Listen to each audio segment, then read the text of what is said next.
नमस्कार, TM24 में स्वागत है आपका। आज का जो मुद्दा है वो मुद्दा आप लोगों से जुड़ा हुआ तो होता ही है, कहीं ना कहीं सेना के जवान जो सशस्त्र बल वाले उनसे भी जुड़ा हुआ है। आपको एक आंकड़ा बता दें, पिछले 5 सालों में लगभग 50,000 से ज़्यादा, गौर कीजिएगा, 50,000 से भी ज़्यादा सरकारी कर्मचारी जो सशस्त्र बल में थे उन्होंने नौकरी छोड़ दी, स्वेच्छा से छोड़ दी। सोचिए, एक तरफ तो सरकारी नौकरी केवल ये लोग सोचते हैं और एक तरफ सरकारी नौकरी वाले छोड़ रहे हैं। क्यों, आखिर क्या है? कहीं कोई असुरक्षित महसूस कर रहे हैं क्या? पूछते हैं, क्या कहेंगे, क्या असुरक्षित महसूस कर रहे हैं क्या? नहीं, इस सरकार में बेरोजगारों की स्थिति इतनी बुरी है कि सारे नौकरी को इन्होंने निजीकरण कर दिया है। आउटसोर्सिंग के माध्यम से कंपनियों को फ़ायदा दे रहे हैं। और बताइए, महंगाई बढ़ रही है तो लोगों का रोजगार बढ़ना चाहिए, तनख्वाह बढ़नी चाहिए। तनख्वाह घट गई। जो बाबू 30,000 में काम करता था वो 8,000 पे आ गया। हाँ, बिल्कुल बिल्कुल। हाँ, इतना खराब स्थिति सरकार संविदा पे रख रहे हैं। हाँ, वो भी कंपनियां संविदा पर रख रही है। गवर्नमेंट संविदा पर नहीं रख रही है, कंपनियां सब। और उसका लाभ जो है सर्विस टैक्स वगैरह सब कंपनी पा रही है। तो बेरोजगारों के साथ इतना बड़ा मजाक इस देश के लोग ही कर रहे हैं, सरकार चलाने वाले लोग कर रहे हैं। तो आखिर नौजवानों को रोजगार चाहिए ना, महंगाई के साथ उस पर कोई फोकस नहीं सरकार का। जबकि आपको याद होगा कि 2009 में पूरी दुनिया में आर्थिक मंदी थी, लेकिन मनमोहन सिंह ने हिंदुस्तान को बचा लिया। हाँ, ओबामा ने कहा, बहुत बड़ी मंदी आई थी वो तो, और ओबामा ने कहा था कि हमारे यहाँ बड़े बड़े बैंकिंग और मार्केटिंग हब जितने थे डिफाल्टर हो गए, नौकरी छोड़ के अपने अपने देश में जा रहे हैं। लेकिन मनमोहन सिंह ने देश को बचा लिया आर्थिक मंदी से। वैसे कोई, और आज लोग तो कहते हैं वो कुछ बोलते नहीं थे, कुछ करते नहीं थे, एकदम वो क्या, उनको एक देहातिन महिला का उपाधि दे दिया गया था, लोग तो ये कहते हैं। हाँ, लोग चाहे जो भी कहें, लेकिन ओबामा ने स्वयं कहा था कि दुनिया को आर्थिक मंदी के बारे में अगर निपटने के बारे में सोचना है तो भारत के प्रधानमंत्री डॉक्टर मनमोहन सिंह से सीखा जाए।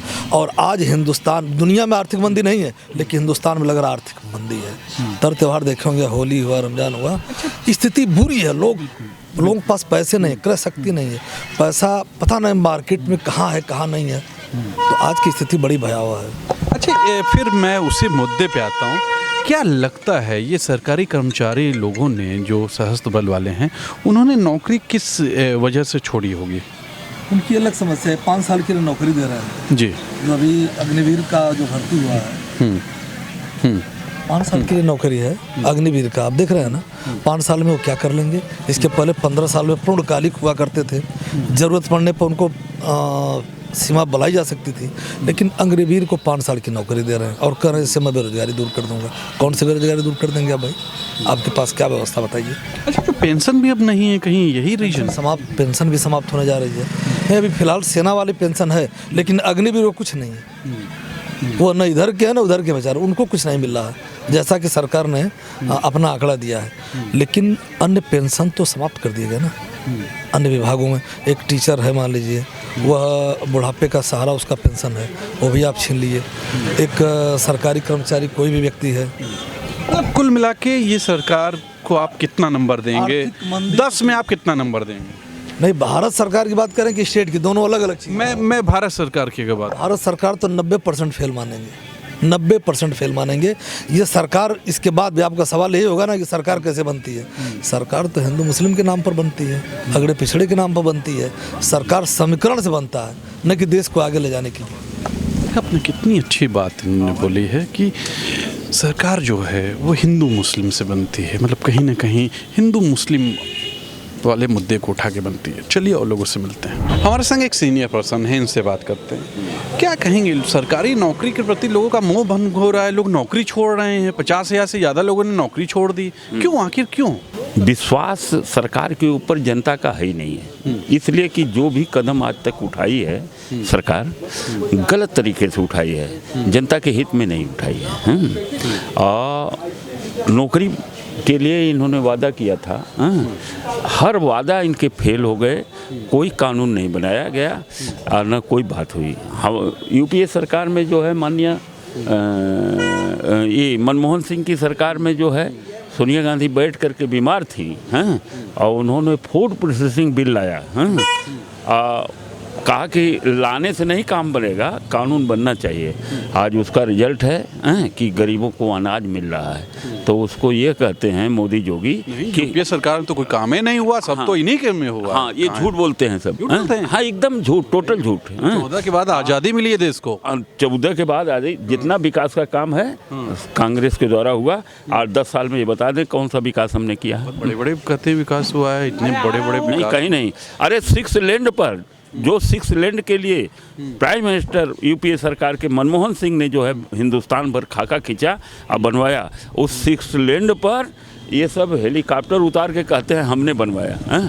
कहीं जो है ये अखिलेश की सरकार थी, इन्होंने कहा कि कार्यदायी संस्था भाई जैसे से प्रधान जिले का डीएम से बजट लेता है, गांव में विकास करता है, उसी तरह से अखिलेश यादव मुख्यमंत्री थे, सेंट्रल का पैसा आया, उन्होंने जो है ईमानदारी से काम किया है। आज 6 लैंड बन रहा है। हाँ, अगर इनकी सरकार में रहा होता पता ही नहीं चलता कहाँ गया कहाँ नहीं। लेकिन विकास के नाम पर थोथा है, नौकरी के नाम पर विश्वास उठ चुका है, सैनिक जो है गड़बड़ हो गए। अग्निवीर तो बड़ा अच्छा है। अग्निवीर जो कहते हैं, आज जो है हमको एक वो मिल गया ब्रिगेडियर अधिकारी की। अग्निवीर क्या है, हम लोग उसमें चलते थे, हैं, हम लोगों ने सर्विस किया है, देश के लिए किया है, लेकिन ये फर्जी आडंबर जो है भाजपा का भाजपा कर रही है, उससे नहीं विकास होने वाला है, न देश का विकास होगा। आप क्या बोलते हैं कि युवा हैं, युवा क्या सरकारी नौकरी के प्रति मोह भंग हो रहा है क्या?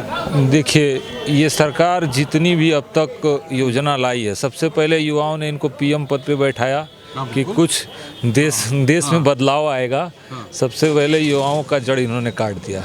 उसके बाद शिक्षा पे इन्होंने जो आक्रमण किया, एक अशिक्षित महिला को शिक्षा मंत्री बनाया, तो देश की हर संवैधानिक संस्थानों के साथ ये खिलवाड़ कर रहे हैं। इनको देश, अब ये बताइए, देश में 80% हिंदू आबादी है, कोई भी योजना बनेगी तो सबसे ज़्यादा हिंदू समाज को मिलेगा।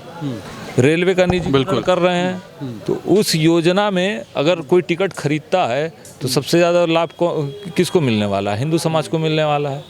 मुस्लिम समाज तो कम रहेगा ना। तो ये एक हिंदू हिंदू करके चिल्ला के सबसे ज़्यादा ये दुश्मन किसी के तो हिंदू समाज के हैं। हाँ। इतना हिंदू के पक्ष में हिंदू राष्ट्र होने वाला है, हिंदू मंदिर बन रहा है। मंदिर बने, हमको उससे एतराज़ नहीं है। मैं मुसलमान हूँ, आफ्ताब आलम मेरा नाम है, प्रदेश सचिव हूँ मैं, और मंदिर भी बने, मस्जिद भी बने, हमको इससे एतराज़ नहीं है।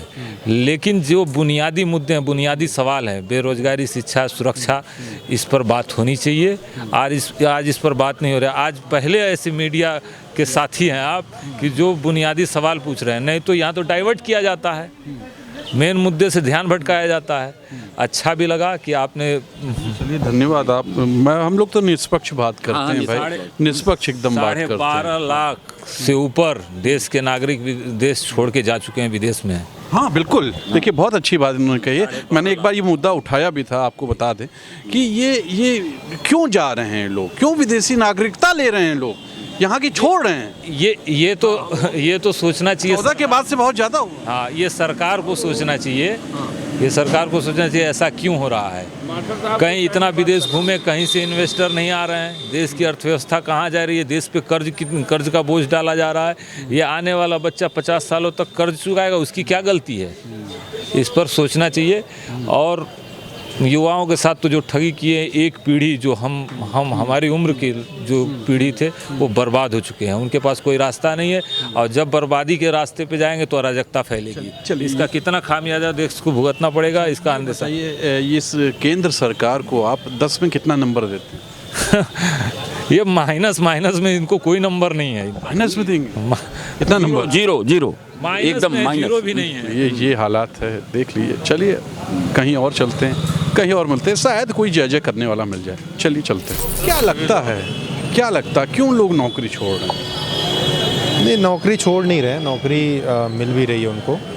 और अभी इनकी जो अग्नि करके कुछ जो स्कीम आई है, इसकी वजह से थोड़ा सा युवाओं का रुझान कम हो रहा है। लेकिन फिर भी अभी गांव से और खासतौर से छोटे कस्बों से भारी मात्रा में लोग आ रहे हैं। बेरोजगारी है तो आ रहे हैं। जी, अभी आ रहे हैं। लेकिन वो चीज़ें सुरक्षा नहीं मिल रही है जो जितनी मिलनी चाहिए रहे उनको अपनी नौकरी में, वो सुरक्षित महसूस नहीं कर रहे हैं। ऐसा लग रहा है क्या?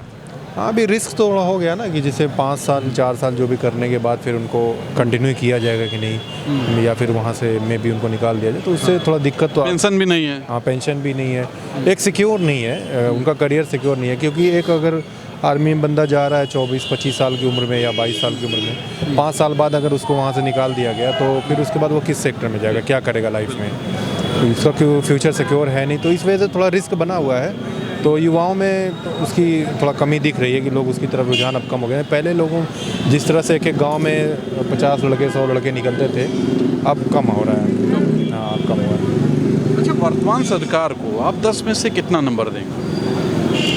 सब कामों पे मिला। ठीक है, बाकी सरकारों की तरह ये भी है, क्या कह सकते हैं इसमें। बाकी आप तो देख ही रहे हैं क्या हालत है मुल्क की। मतलब हालत ठीक नहीं है। हालत ठीक नहीं है, और रिसेशन तो ऑल ओवर वर्ल्ड है, लेकिन इंडिया सुनने में आया कि हर जगह नहीं, सिर्फ इंडिया में ही सबसे ज़्यादा है। ऑल ओवर वर्ल्ड है, ऐसी बात नहीं है। और यहाँ पे अब पिछली कुछ गलतियों को हुकूमत सही भी करने की कोशिश करे, लेकिन इनसे उससे बड़ी मिस्टेक भी हो जा रही है। तो चीज़ें चल रही हैं और जनता सपोर्ट कर रही है, तभी ये सरकार में बने हुए हैं। अभी अच्छा, कुछ लोगों ने कहा हिंदू मुस्लिम ज़्यादा हो रहा है। नहीं, हिंदू मुस्लिम तो खैर ये तो चलता है पॉलिटिक्स में, इनका तो यही प्रोपेगेंडा है, ये चलता ही रहता है। और अभी क्या है, अब जनता को भी ये चीज़ें समझ में आ रही है कि ये बहुत ज़्यादा दिन तक चलने वाला नहीं है, और आगे पे वो ज़रूरत पड़ेगी, उनको रोटी कपड़ा मकान की ज़रूरत तो पड़ेगी।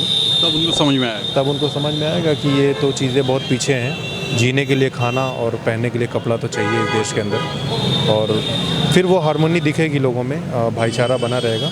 और धीरे धीरे ये चीज़ें हो भी रही है। कुछ कुछ स्टेट में आप देख रहे हैं कि उसका रुझान जो है चेंजिंग बदल हो रही है।